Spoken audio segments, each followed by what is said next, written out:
kulan wacan oo wanaagsan saaxiibayaal meel kastoo dunida aad ka joogtaan kuna soo dhawaada Dalmar Official TV weli daawadayaal waxay noo socdaa sheekadeeni jacaylka ahayd daawadayaal waxaynu faallo kooban ka bixin doonaa quruxda rabbaaniga ilaahay ku manaystay inantaasi waarkii wiilku run ahaantii waxay ahayd gabadh qaab dhismeedka jirkeedu uu ahaa mid soo jiidasho leh waxay sidatay xijaab si aad u qurux badan u asturayay dhammaan jirkeeda haddana iyadoo ahayd gabadh hilibkeedu buuxay ayaa xijaabka ay xidhan tahay waxa uu muujinayay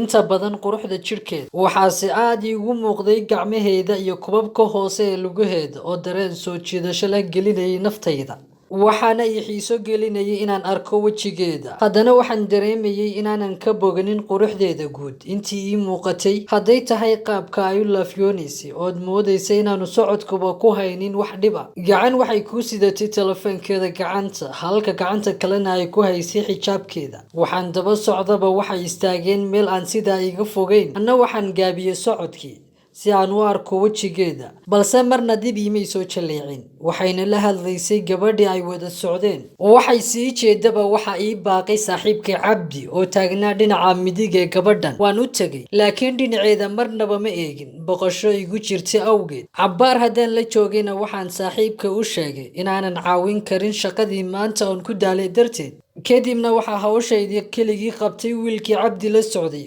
oo uu doonayay inaan ka caawiyo maadaama aan uga khibrad badnaa hawsha la qabanayay waxaan fadhiistay mid ka mid ah kuraasi lagu iibinayay meherada amarka ilaahay inantii iyo asxaabtii ay Cabdi wada shaqaynayeen waxa ay salka la heleen meel iga soo horjeeday oo ahayd leexooyinka guryaha la dhigto halkaas ayay goor cabbaara isku ruuxayeen iyagoo mid waliba uu ku mashquulsan yahay mobilkii uu sitay markan waxaan helay fursadan kaga bogto dhammaanba gabadhan iyo qaabkeeda dhankan dayaba dhanka kale ka darane qalbigaygu waxa uu ii sheegayay inay tahay gabadhii aan ku riyoon jiray ee niyadaydu miranaysay waxa ay lahayd weji iftiin badan oo rabbaaniyu ka soo baxayay wayna isku salgo'naayeen sanqaroorkeeda sunnayaasheeda midabkeedii saafiga ahaa iyo dibnaheedii madooba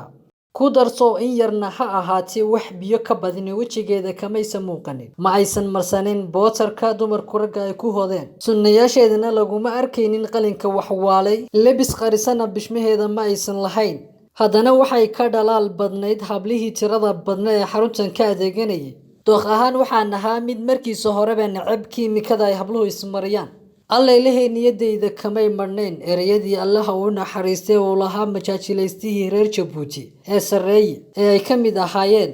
ma lushaa ma legadaa ma liqdaa ma leeftaa mise waad balooshaa halkaas haynoogu joogo muuqaalka xiga intaan ku kulmi doono waxaan idinkaga tegayaa isma dhaafno